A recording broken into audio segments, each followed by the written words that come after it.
Oi, gente! Mais um Café com a Nêmesis. Muito feliz, time completo. Hoje a gente vai falar sobre criatividade. E aí vocês podem dar oi, diga assim. Ei, Tatá, ei, Júlia, tudo bom? Oi! Olá, pessoal, tudo bem? A gente estava aqui conversando que dia 17 de novembro é o Dia Nacional da Criatividade, só para não inventar informação que não existe. Criatividade é uma habilidade que a gente trabalha muito. Na verdade, a gente está sempre falando sobre criatividade, a gente usa a criatividade no nosso dia a dia. E eu acho que nesse contexto de um debate muito fervoroso sobre a inteligência artificial e o que fica para os humanos como desenvolvimento, como diferencial, criatividade está há muitos anos aí como uma das habilidades necessárias para esse futuro que já chegou e a gente já está vivendo.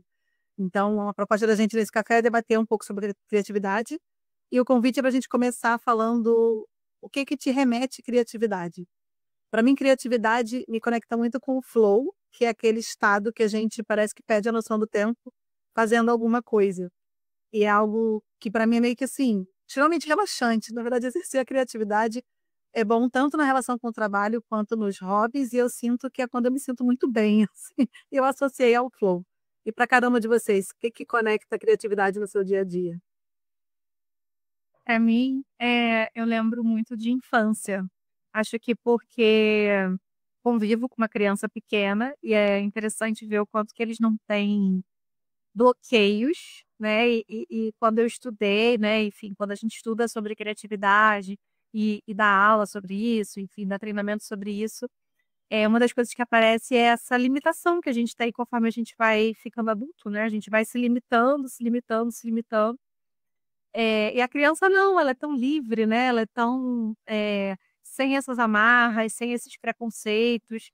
E é uma ótima forma da gente exercitar a nossa criatividade também, quando a gente está junto delas, né? Conseguindo viver um pouco esse mundo fantasioso e não colocando limites nas coisas. Então me lembra um pouco essa coisa da infância. Tanto que muita gente fala que você tem que despertar a sua criança interior. Não tem esse lance? Quando a gente fala de desenvolver criatividade, Verdade. é tipo isso. E você, Juju? Eu sempre me achei uma pessoa pouco criativa, né? Conforme como eu aprendi o que era criatividade, que eu achei que criatividade tinha somente a ver, vou dizer assim, com a expressão artística, né? E como eu já pude provar em outros momentos da minha vida, eu sou zero artística. Então, linha reta, não sei fazer, desenhar. Ah, eu não Bom, sou muito bom. não é ao só. Sem criatividade, por isso, estamos juntos. Exatamente. Estou por muitos anos, eu fiquei assim, eu acho que eu não sou uma pessoa criativa. E eu falava isso, eu não sou uma pessoa muito criativa.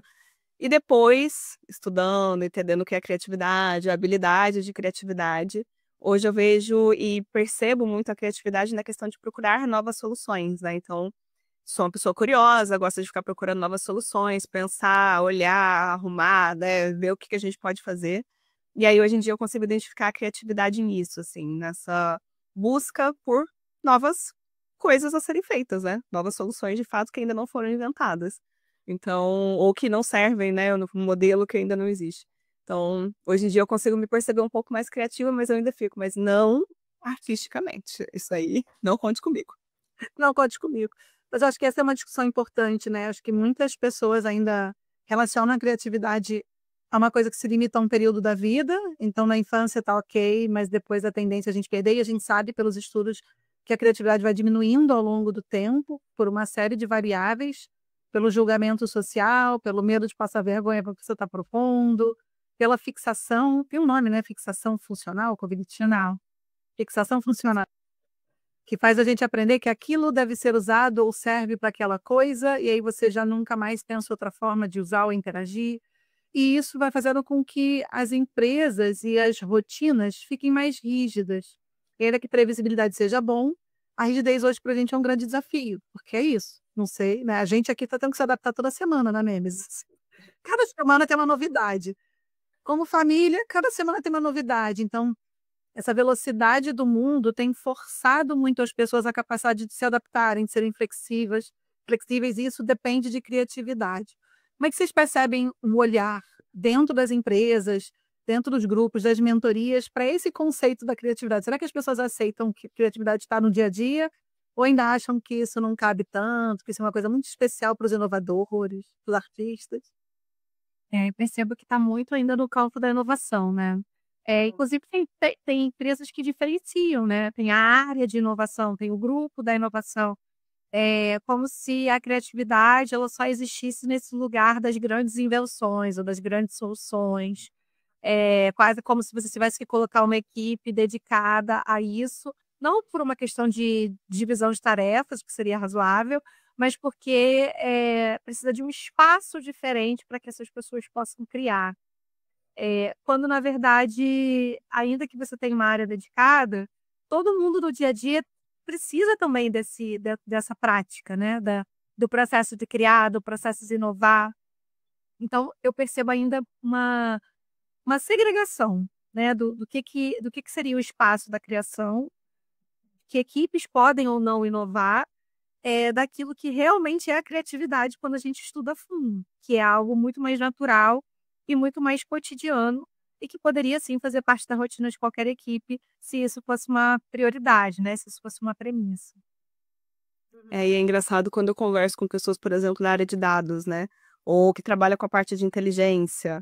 E às vezes eu falo assim, não, você precisa trabalhar a criatividade, né? Como é que você vai contar essa história?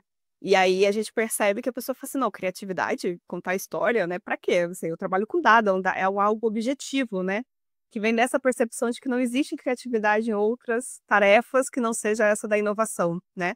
E muito pelo contrário, você precisa contar uma história, você precisa entender, você precisa trazer algo que que vem da criatividade, né? Que é pensar na solução, pensar o que você vai fazer, pensar como você vai fazer estruturar esses dados. Então é engraçado também como existe essa separação do objetivo e subjetivo. E aí, para áreas que são muito pautadas no objetivo, se você fala sobre criatividade, é como se estivesse falando de outro mundo, né? Como se eu não precisasse trabalhar isso. Tem outra área que faz isso. Eu trabalho com dado objetivo. Mas tem dois pontos que me remetem, assim, né? O que vocês trazem nessa experiência com as empresas. Primeiro é a intensidade do processo de inovação, né? Então, a gente entende que a inovação fica nesse lugar, nessa área, com esse grupo muito particular, porque está pensando em inovações ou criações muito disruptivas, né? Uma nova forma de desenvolver um sistema, uma nova forma de atender, uma nova forma de gerar valor. E nesse lugar, eu acho que um time que é preparado para isso, que se dedica a isso, que esse é o trabalho, faz sentido. Mas quando a gente olha para a necessidade organizacional, todo mundo pode, na sua rotina, perceber uma forma de fazer uma coisa um pouco melhor. Não é necessariamente mudar completamente o trabalho, mas sei lá, tem uma ferramenta que podia ter uma funcionalidade, tem um processo que poderia ser aprimorado, tem uma forma de comunicar que poderia ganhar um pouco mais de impacto. E a pessoa que está ali nesse dia a dia, ela tem mais condições de talvez enxergar uma necessidade ou uma oportunidade de mudança. O primeiro ponto é esse. E o segundo, acho que tem a ver com o que precisa para ter criatividade. E aí a gente volta nesse ponto, eu trago ele de volta já já, mas eu acho que aquela ideia do cérebro que é metade racional, metade criativo, sabe aqueles desenhos? Tem o lado duplo, é criativo, o lado esquerdo, racional. O direito, que é colorido, e o outro não diz serviço para neurociência, porque isso não é. Gente, aquela, né? Um lado flores, né? E o outro lado as conexões. Números, Quase. palavras. Números, isso. Quem fez isso, entendeu? Por que quiser assim? Acho que é importante ficar claro que não existe isso, né? A criatividade não mora só de um lado do cérebro. São mitos, né? São crenças que a gente tem por conceitos que foram mal interpretados. Mas acho que existe essa percepção cada vez mais clara, conforme a gente avança nos estudos da neurociência, né, do cérebro, que a criatividade é um processo muito complexo, né? Envolve você ter um background, você ter informações previamente estabelecidas dentro do seu cérebro, né? Memórias que você criou, aprendizados que vão ser acessados em um determinado momento e conectados a um novo contexto, né? É daí que surgem as ideias. Então, você tem um dever de casa como indivíduo, que é ampliar o seu repertório, né? Estudar, ler, ver assuntos diferentes, para que em algum momento esses assuntos se conectem e façam com que você crie algo novo a partir de um repertório, né? Do nada não vem nada. A gente sempre fala isso. Então, a criatividade ela não mora necessariamente em um processo único cerebral. Pelo contrário, envolve uma série de circuitos que vão fazer com que esse indivíduo possa ter a habilidade, a flexibilidade de juntar informações. E uma coisa que eu acho também que é válido a gente trazer, né? qualquer pessoa pode ser criativa, né? Porque esse processo, ele é um processo que, teoricamente, o nosso cérebro está pronto para fazer, desde que você exercite ele. Então, mesmo pessoas que têm atividades mais operacionais, né? Vou pensar na coisa mais operacional. Um agricultor que está lá plantando, colhendo, fazendo um trabalho que ele é processual, vamos dizer assim, se ele tiver repertório daquilo, né, vivência, experiências, ele pode sim ser criativo na forma de fazer, na busca de novas soluções, no olhar cuidadoso para aquilo que ele está fazendo. Basta que ele consiga ter recursos ali, né, possibilidades de fazer com que esses aprendizados se conectem com um novo contexto e aí ele possa usar esse conhecimento de uma forma diferente. Então, a criatividade, ela é um processo natural do nosso cérebro, mas que exige um pouco de treino, né? E acho que esse treino, talvez a gente possa comentar um pouco sobre isso, a gente está perdendo, talvez, essa capacidade de treinar isso a partir do momento que a gente automatiza quase qualquer coisa que a gente faz, né? Todas as soluções, é muito bom. Eu diria até que tem um ponto inicial que a gente está perdendo, né, até antes do treino, que são as fontes, né, que é o que você estava falando. Então, a gente precisa de repertório para poder ser criativo. Então, eu preciso ter informações novas, né, no meu cérebro, preciso ter informações diversas no meu cérebro, para que esses pontos sejam conectados, né, e a partir disso eu gere algo novo.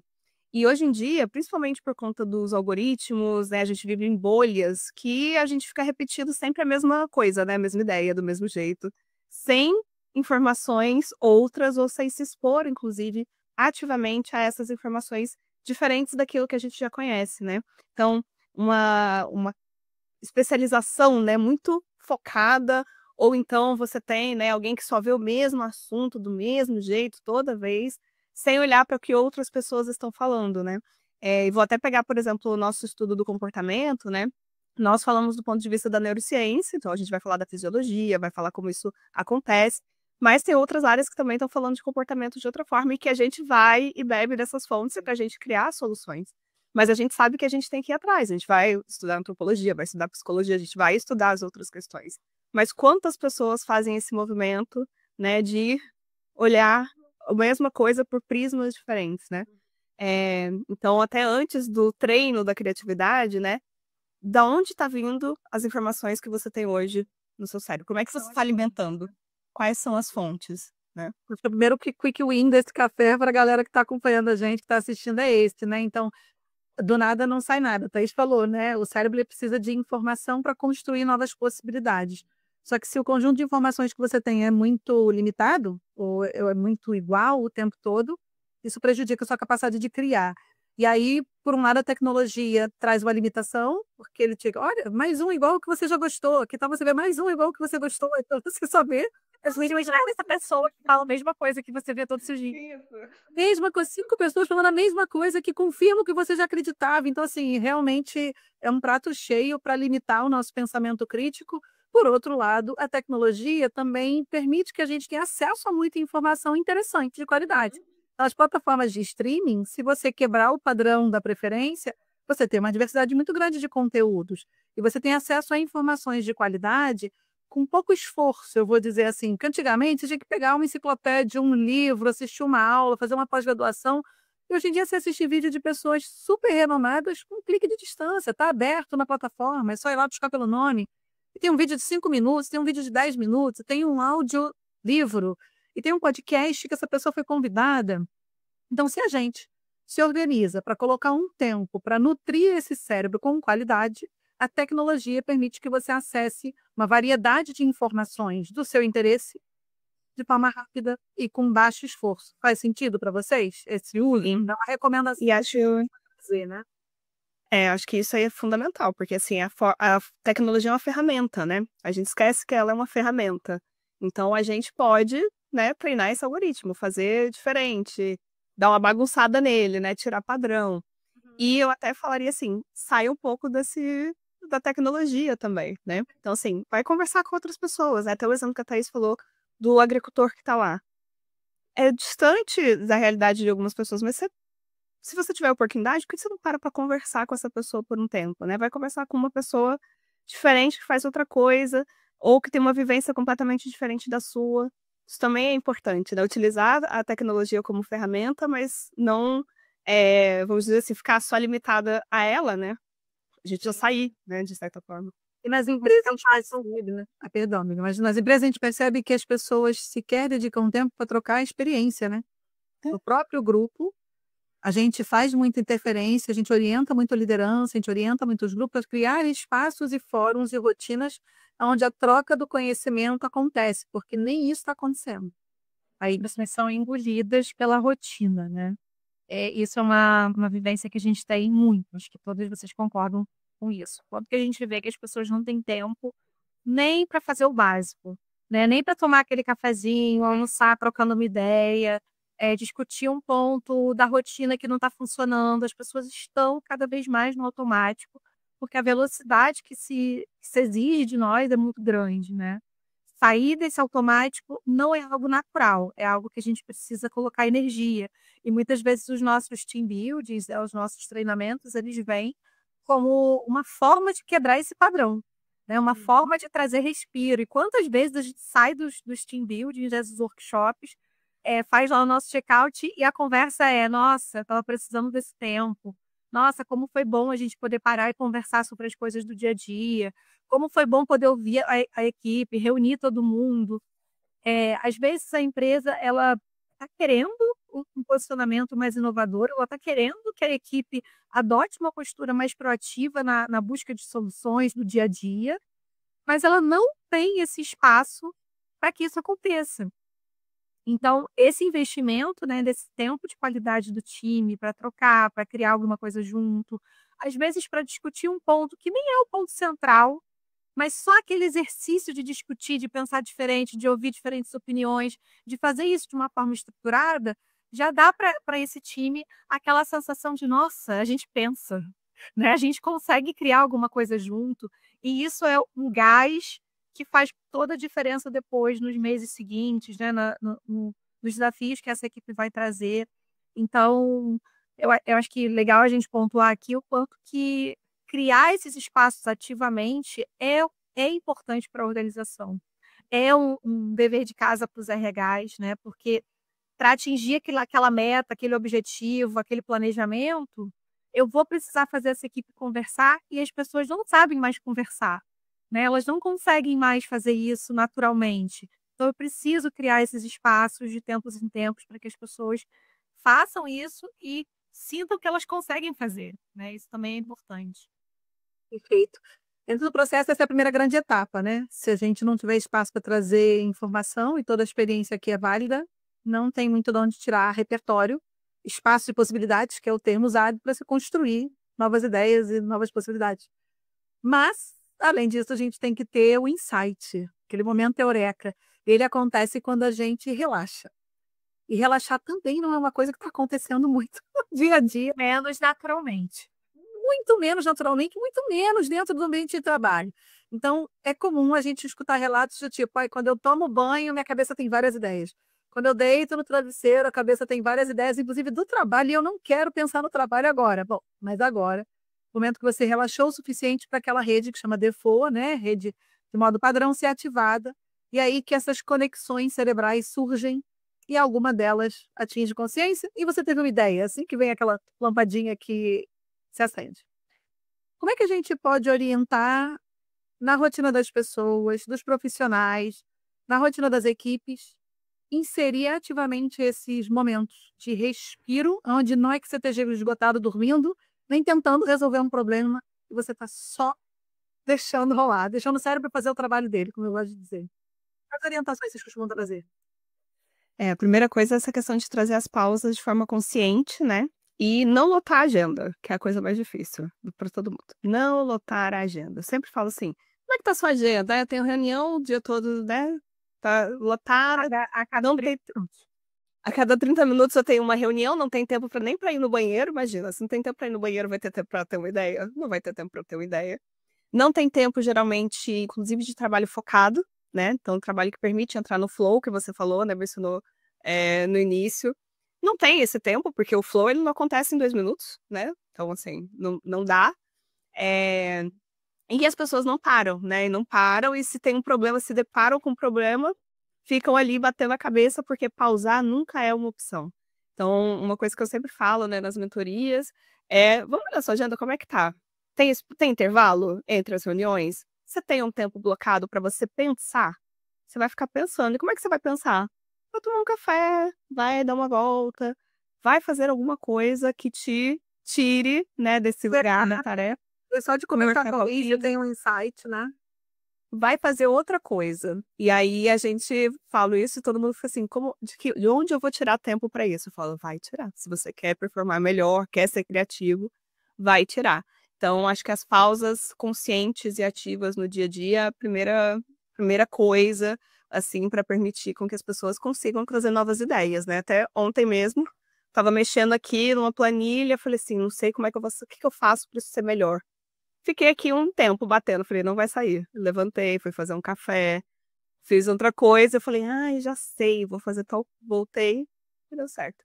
Então, às vezes, tudo que você precisa, se você tá também num momento de não sei o que fazer, é pausar, né? Realmente parar um pouquinho e fazer outra coisa. Parar faz toda a diferença. E você, Thaís, com as suas dicas? Aí, sair também dessa rotina trabalho-casa, né? Mesmo que a gente esteja trabalhando em casa, é importante, né? Eu estava de férias essa semana que passou e eu percebi o quanto que demora para a gente conseguir relaxar de verdade a cabeça, né? Porque ainda que você esteja num lugar lindo, com natureza, fazendo coisas que você gosta, com as pessoas que você gosta, o nosso cérebro ele ainda fica processando coisas anteriores, né? Que você deixou de fazer, coisas que você deixou para trás, ou preocupações que você tem. E às vezes você está comendo uma comida maravilhosa pensando em outra coisa. Às vezes você está com a sua família, com a cabeça preocupada com o que vai acontecer no dia seguinte. É, essa sensação de estar acelerada, ela não desliga, né? Nem na hora que a gente vai descansar da nossa rotina de trabalho, nem nas férias.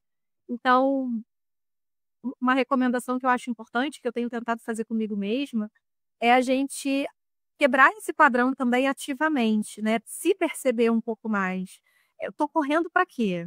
Né? Eu estou desesperado para fazer alguma coisa, por quê? Existe essa necessidade real ou eu estou só no piloto automático, fazendo tudo correndo de um lado para o outro, saindo de uma reunião para outra sem fazer essa pausa, porque eu me acostumei a ficar assim, né? Então, ter essa consciência de, peraí, o que que eu estou fazendo agora, por quê, como, e quebrar um pouco esse piloto automático que tem sido tão frequente nas nossas vidas, para que o cérebro, de fato, possa relaxar. Porque senão você está no momento de relaxamento, mas o cérebro não está relaxado. Tá no modo resolução de problemas constantemente, né? É isso, tá travado lá na outra rede, né? Que é a de resolução de problemas. Eu gosto muito de tentar fazer coisas que me demandam concentração, porque também me ajuda a ter abstração. Então, se eu vou ter que dançar, se eu vou ter que pintar, não dá para fazer muita outra coisa, senão você não vai conseguir fazer nada direito. Mesmo concentrado, eu não faço direito, faço mais ou menos. Mas eu acho que tem uma expectativa baixa, digamos assim, de entrega. E aí você fica ali, meio que qualquer coisa vem, e às vezes nesse processo algo surge, né? Então, muita gente vai ter essas ideias também durante caminhada, durante natação, é isso, quando toma banho. Principalmente você está fazendo alguma coisa, mas de baixo esforço e que você está concentrado ali ou está só mais ou menos atento. E isso ajuda também. Então, tentar intercalar esses momentos que você consegue ter esse relaxamento sem estar dormindo, né? Porque isso não é para dormir. Eu acho que ajuda, mas é muito importante criar espaço no nosso dia a dia para que isso aconteça. Senão você não consegue ter ideia, né? E geralmente a pressão do tempo ela não deixa você nem investir num espaço de possibilidades bem enriquecido, porque você não tem tempo de investir em conhecimento, em experiência, em nada diferente, nem relaxar para que isso se transforme. E diferente do que a gente imagina, você não tem que ficar lendo livro de negócios para ter uma ideia relacionada aos negócios, né? Você não tem que ficar treinando pintura para ter uma ideia do que pintar. Você precisa viver coisas para que as ideias surjam naturalmente. A última etapa são duas, que é quando você tem essa ideia e ela é muito sensível, muito lábil, que a gente fala, então é um processo que se desfaz. Geralmente por isso você pensa e depois você, eu tinha tido uma ideia ótima, não lembro o que que é, né? Então ou você anota, ou você documenta. Eu escrevo, mando áudio para mim. Eu conheci, faço isso. Você quer conhecer, Judy? Eu anoto compulsivamente, mas por muitos lados. Então, eu estou tentando agora anotar no mesmo lugar para ter 500 post-its, entendeu? Um áudio, um grupo só comigo, um bloco. Cadernos diferentes também, depois eu não sei onde eu anotei. Ai, gente, depois eu vou mostrar a minha nova aquisição para vocês. Pois é, Eu tô esperançosa. vale a pena organizar por lugares para voltar nas ideias. Mas não só a gente precisa ter acesso às ideias, quando a gente tem que trabalhar as ideias. E aqui eu acho que tem um grande ofensor nas organizações, que é o espaço, para falar sobre isso. A Thaís até trouxe um pouco já, né? Tem que discutir, tem que falar, tem que trabalhar a ideia. Porque aquela ideia que você teve, provavelmente, não é a melhor. A primeira ideia é uma forma de começar a lidar com uma necessidade ou abordar uma oportunidade. Mas nem sempre a ideia é perfeita, né? Nem sempre. A gente tem que trabalhar, né? Quase sempre. Quase sempre não. Mas eu tenho vergonha de falar a minha ideia meio mais ou menos, e eu não abro a boca. E quando eu não falo a minha ideia mais ou menos, você não percebe que tem um caminho e não pensa em cima da minha ideia o que você poderia sugerir de diferente, e a gente passa o resto da vida fazendo a mesma coisa do mesmo jeito, e isso é muito angustiante. Então, uma parte importante do nosso trabalho, frente em team building, é construir o espaço para a equipe poder dar as ideias como for, e em cima disso a gente trabalha as ideias e a gente vê a diferença que faz poder criar segurança psicológica. Quero que vocês comentem também um pouquinho em cima da importância de trabalhar as ideias para a gente criar algo novo.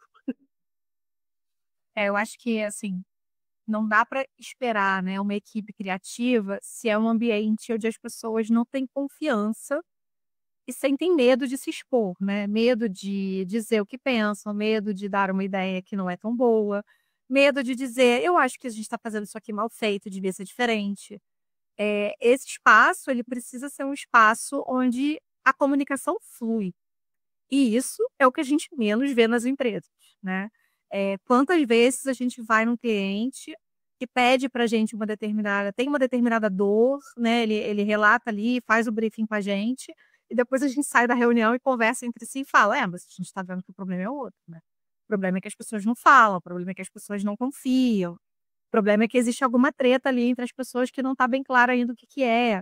Então, a relação, né, as relações entre as pessoas é essencial para o ambiente criativo, né? Porque quando a gente fala de ser criativo nos nossos hobbies, na nossa casa, a gente está falando de um ambiente onde a gente se sente hiper seguro para fazer e testar coisas novas. Agora, se a gente transpõe isso para a empresa e chega lá, é o oposto disso, as pessoas não estão se sentindo confortáveis, não vai acontecer muita coisa, né? E infelizmente esse é um grande calcanhar de Aquiles aqui, né, nas organizações de jogo. E acho que junto a isso, né, esse espaço de poder errar, né, que vem também com a segurança psicológica, né? Então, assim, como a Ana falou, nenhuma ideia nasce pronta. Não tem isso, né? Pensei e já saiu, ó, lindinha, desse jeito que a gente vai fazer, tá tudo resolvido. Isso não acontece. Se fosse assim, seria muito melhor, né? Mas precisa de espaço, inclusive, para testar, porque às vezes você pensou, você estruturou, mas na hora que você vai colocar para o teste, algo dá errado, alguma coisa não funciona. Então você precisa voltar, você precisa analisar esse erro, mas você precisa ter espaço para você testar suas ideias. Se eu não testo as ideias, como é que eu sei que elas funcionam de fato? Como é que eu sei que elas estão prontas para serem lançadas, né, de alguma forma? E isso vai para qualquer tipo de ideia, né? Ideias, desde que seja assim, um produto, por exemplo, que vai ser lançado, ou um processo que eu estou mudando aqui dentro da minha equipe, ou uma forma de trabalhar que eu estabeleci e quero testar por um período. Então, ter esse espaço também do erro e do teste dessa ideia também é muito importante, né? Então, eu preciso ter espaço para falar sobre tanto a ideia em si, quanto o erro ou o teste dessa ideia depois de um tempo enfim, né, de uso daquela nova ferramenta, daquela nova ideia. Então, isso é algo que eu também vejo que falta bastante. Então, como é que eu vou ter criatividade se eu não posso errar? Se quando eu erro, alguém aponta para mim e fala, tá vendo? Falei que não ia dar certo, olha, não era boa a solução que ela pensou, essa ideia aí não vale de nada. Não dá, né? A gente precisa de um espaço onde essas ideias são celebradas. Olha, a gente não conseguiu ainda, não está da melhor forma, como é que a gente faz, então, melhorar, né? Como é que a gente vai aprimorar essa ideia para que ela esteja pronta, então, para ser utilizada. Ou, às vezes, é o que bom que você tentou, porque, de alguma forma, isso vira repertório também, né? Vira bem estado, né? E eu tenho a impressão que alguns espaços são tão tensionados, assim, algumas equipes são tão pressionadas, que a gente não quer nem que dê ideia, né? A gente quer mais que todo mundo fique quieto, porque, assim, se der ideia, vai me dar trabalho. Tipo, você não dá ideia. Quando a gente fala assim, né? Não dá ideia, não dá ideia. Então a gente brinca assim, né? Que boca fechada não entra job. Eu sei que job agora tem vários significados, mas é aquele tradicional do trabalho, né?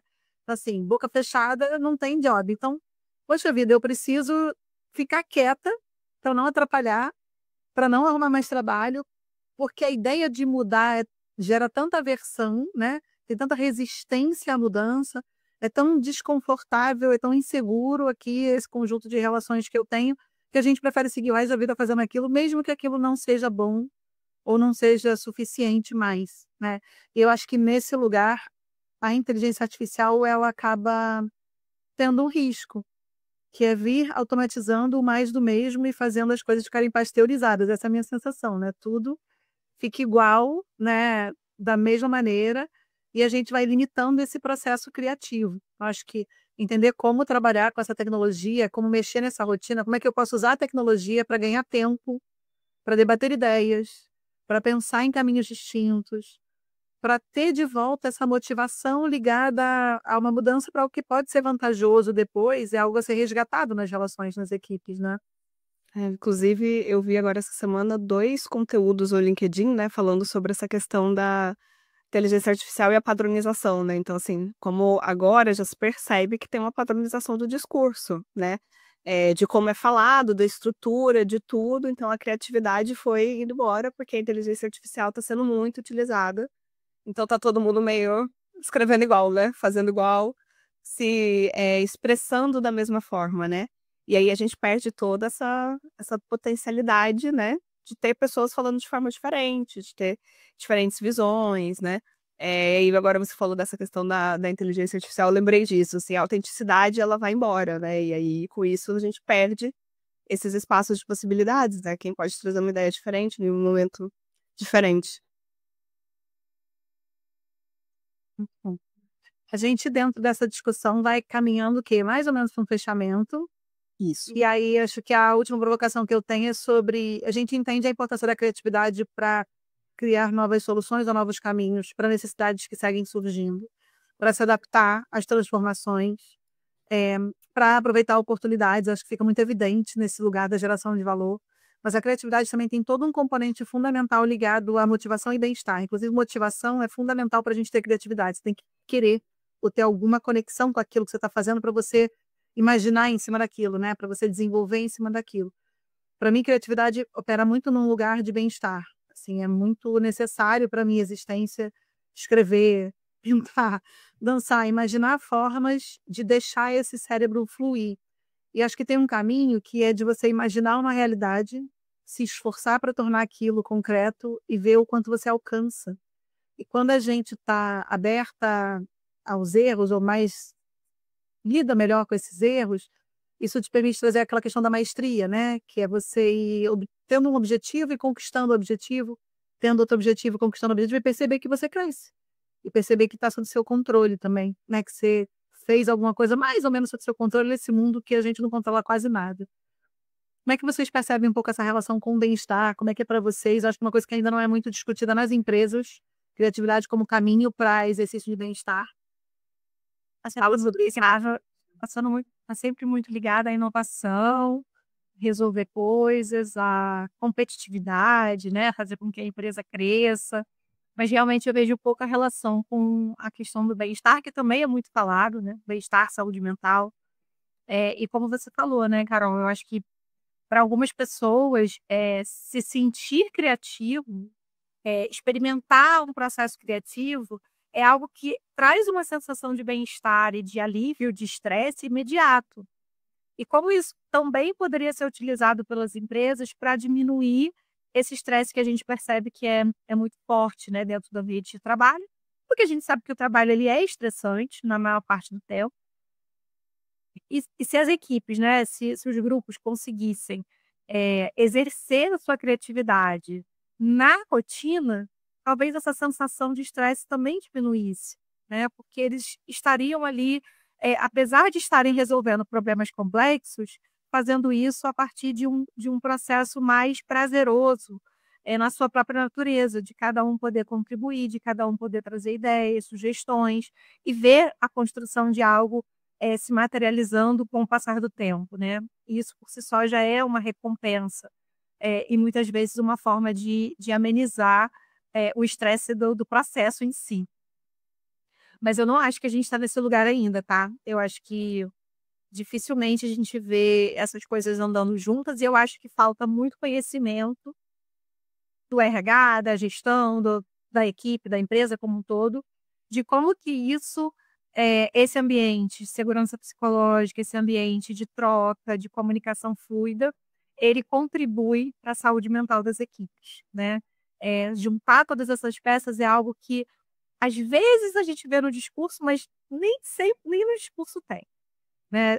Eu acho que está um pouco distante, mas sem dúvida é um caminho que poderia ser construído, né? De melhorar o bem-estar e a saúde mental das pessoas a partir dessa vivência criativa. E até essas práticas que a gente falou, né? Assim, ter pausa na rotina, tudo isso a gente fala para bem-estar também, né? Para criatividade, mas para o bem-estar. E difícil ter para qualquer um dos dois, né? É muito disruptivo do que a gente tem como cultura organizacional, né? Mas a gente já sabe que não dá certo. Essa é a grande questão. A gente já sabe que não está funcionando nem para o bem-estar, nem para a performance, né? Nem para que a pessoa tenha uma saúde mental e esteja saudável, né? Nem para que ela crie soluções que vão ser importantes para essa empresa continuar prosperando diante desse mundo que está mudando a cada momento, né? E aí, até puxando um gancho, pensando que todas essas questões na saúde mental e principalmente de grupos de diversidade, né? É muito importante a gente trabalhar os princípios também que levam à criatividade, como a segurança psicológica, pensando nesses grupos, porque são pessoas que têm ideias diferentes, vivências diferentes, precisam trazer a sua experiência para o dia a dia, mas não tem um ambiente que fomenta isso, né? Que gostaria de se expressar, mas não tem um ambiente que fomenta isso. Então, se a gente tem um ambiente também com mais segurança psicológica, com mais possibilidades, com mais abertura, a gente consegue, inclusive, incluir outros grupos, né, dentro das empresas, e que vão fazer muita diferença para ambas as questões, tanto para o bem-estar desse grupo, que pode se expressar de forma autêntica, que pode trazer quem eles são e podem trazer suas ideias sem medo de retaliação, né? Quanto para a performance das empresas, porque são profissionais que têm muito a contribuir, né? Então, só enquanto vocês estavam falando, eu estava aqui também pensando sobre isso. A gente acabou de terminar, inclusive, um projeto aí de diversidade e inclusão com diferentes grupos e o quanto isso é importante, esse espaço de se expressar, que é um espaço de poder ser criativo, né? E quanto isso vai fazer bem para a saúde mental dessas pessoas dentro das empresas, né? Que são grupos que sofrem muito em relação a isso também, né? Perfeito, Juju. Então, para a gente fechar, se vocês pudessem usar a sua criatividade para o RH, o que você sugeriria para aumentar a criatividade nas empresas? Acho que a gente podia imaginar de forma bem criativa que oficinas que estimulem a criatividade poderiam ser benefícios. Não sei, aqui é livre, gente. Criar é livre. Ideia número 1, tá? Se é viável, não é viável, não sei. Mas eu acho que seria interessante ver o RH investir em oficinas de processo criativo, só porque sim. O que vocês sugeririam de forma bem criativa para o RH para aumentar esse ambiente ou de segurança psicológica ou de inovação? E a Jo encerra, que a Jo encerra. Ser livre, pensar. Eu vou me lembrar de duas coisas. Primeiro, porque eu estava viajando e eu estou ainda nessa vibe pós-viagem. Tem que momento. Mas eu lembro de um case real, né? O meu marido ele trabalhou numa empresa que dava como benefício, como bônus, enfim, era tipo uma premiação, viagens. E eu vejo algumas empresas, inclusive eu estava vendo uma matéria da Suécia, falando que os médicos eles estão começando a prescrever pausas como viagens e retiros, né, Bem legal. para cuidar da saúde mental. E como a gente sabe, né, e a gente vive batendo nessa tecla, que não há criatividade, engajamento, performance sem saúde mental, por que não, né? Colocar ali como um benefício retiros, viagens, coisas que a empresa possa oferecer ou para todos, ou para um grupo, ou como premiação. Aí cada empresa vai ter sua realidade, seu budget, mas por que não, né? Incentivar que as pessoas façam pausas, estejam em contato com a natureza, saiam um pouco desse modo operante, né? A piloto automático, e tenham esses momentos de respiro com mais frequência, né? Gostei. E eu vou trazer uma prática que a gente tinha na nossa outra empresa, que era o momento de qualquer pessoa trazer qualquer assunto que ela gostaria de falar sobre, e isso ser um momento de descontração, de interação com as outras pessoas do time, né? Então, acho que as empresas precisam também colocar isso ativamente, né? Então, assim, sobre o que a Thaís e a Ana gostariam de falar, sobre o que elas gostariam de contar, que não precisa ter uma relação necessariamente com o trabalho, né? Então, ser algo que é mais amplo do que isso. Se quer falar do trabalho, tudo bem, tá com alguma coisa, estudando alguma coisa, tá achando legal, quer trazer para a equipe, traga, mas quer trazer uma outra coisa que você viu, né, que você achou legal, traz também, porque eu acho que isso permite a gente fomentar esse espaço de possibilidades de uma maneira também mais ativa, né? Então, acho que estimular a troca de experiência entre as pessoas e qualquer experiência. Então, até sair dessa lógica de só se fala sobre o trabalho dentro do trabalho, porque A gente menos falava era trabalho, eu acho, naqueles fóruns. era ótimo, tinha comida, a gente falava sobre o que a gente quisesse, entendeu? Que a gente passava algumas horas ali juntos depois do dia de trabalho, e isso acabava trazendo uma motivação, inclusive, para o resto da equipe, e fomentava muitas relações, né? Então, acho que isso é muito importante também. Nós somos seres que falam, né, e vivem mais do que o trabalho, e toda a nossa experiência é importante, inclusive, para trabalhar a criatividade, né? Então, acho que eu ficaria com essa dica. Volta, traz. Traz. Gente, foi um ótimo papo sobre criatividade. Joana, tem sempre um recado para a galera que comente como você trabalha a sua criatividade. Comente, curte. Aquela eu acho que eu já tô ficando ultrapassada, eu não sei mais como os jovens falam, mas, pessoal, se você quer saber mais sobre criatividade, quer levar para sua empresa, saber como que a gente pode ajudar também a desenvolver essas habilidades, porque criatividade é uma habilidade, tá? Não é talento, não é dom, é habilidade. Entre em contato com a gente, o contato está aqui, passando na tela, mas também comenta aí no post, né, onde vocês estão vendo, no YouTube, no LinkedIn, ou se vocês estão ouvindo no Spotify também. O que vocês fazem para despertar a criatividade de vocês, né? Quais são as práticas do dia a dia? Curiosa para saber também. Muito obrigada, gente. Beijo. Até o próximo café. Até o próximo.